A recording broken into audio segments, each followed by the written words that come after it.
Good day, good people. The invasion of Ukraine by Russian forces has been terrible to witness, and our hearts go out to the millions of innocent victims of war. Our natural instinct is to wonder what we can do, and like many community groups and religious organisations across the United Kingdom, we have already raised just over £550 for the Disasters Emergency Committee, donated through our development agency partner, Christian Aid. And also through the Mothers' Union, we have enabled the donation of many practical items for refugees. We will continue to raise money at our weekly soup lunch on Tuesdays in the church hall during Lent from 12:30 till 1:30 p.m. Do join us if you can.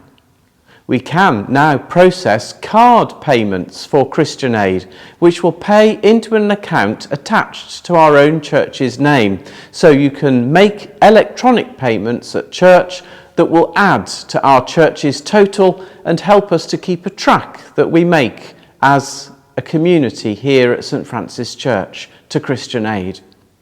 Meanwhile, this week, the government has opened its portal for individuals to express an interest in housing refugees who might end up in this country. And I know that some members of the congregation are considering whether or not they might be able to do this. In addition, through the Sanctuary Foundation, I have registered an interest as a church community. The Sanctuary Foundation was set up to help the resettlement of people from Hong Kong, and then from Afghanistan, and now from Ukraine. And it is working with the government to manage the Community Support Programme, which is an uncapped refugee sponsorship scheme. It is led by Krish Kandiar and is the recommended partner of the Church of England.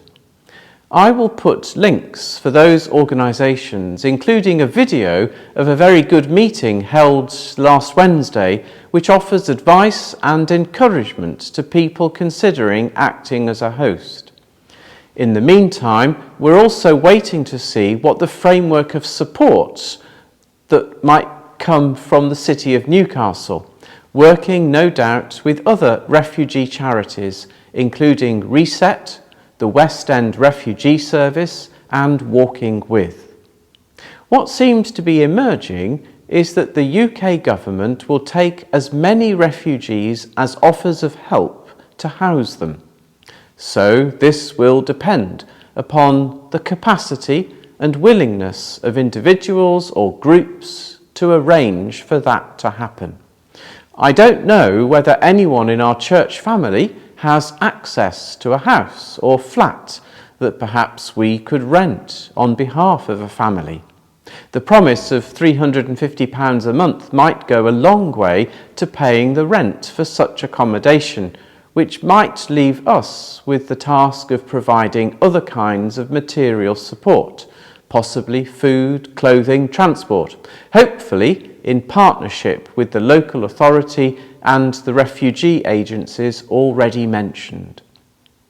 It's possible that a partnership might yet develop across the diocese, so perhaps churches working together.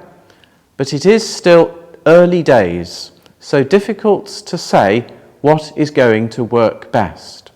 In any event, please pray about this and do get in touch if you have any ideas, thoughts, or wisdom. Some have observed that there feels to be an unequal treatment of refugees in this conflict compared to other places. And I think there is some justification for this. I was disturbed to see cases of Black and Asian refugees being held back, even in Ukraine itself, as well as at its borders. And the experience of bombardment and starvation was no less devastating for the population of Syria. And yet the tide of refugees coming from there does not seem to have evoked quite the same level of sympathy from governments and populations. I know that these are complex issues, and the presenting emergency is now for the Ukrainians. But perhaps if we are to engage in the effort to house and resettle people from that conflict, we should redouble our concern, prayers, efforts, and giving to ensuring that people of all cultures, races, and languages who are fleeing from war will receive the promise of safety and peace.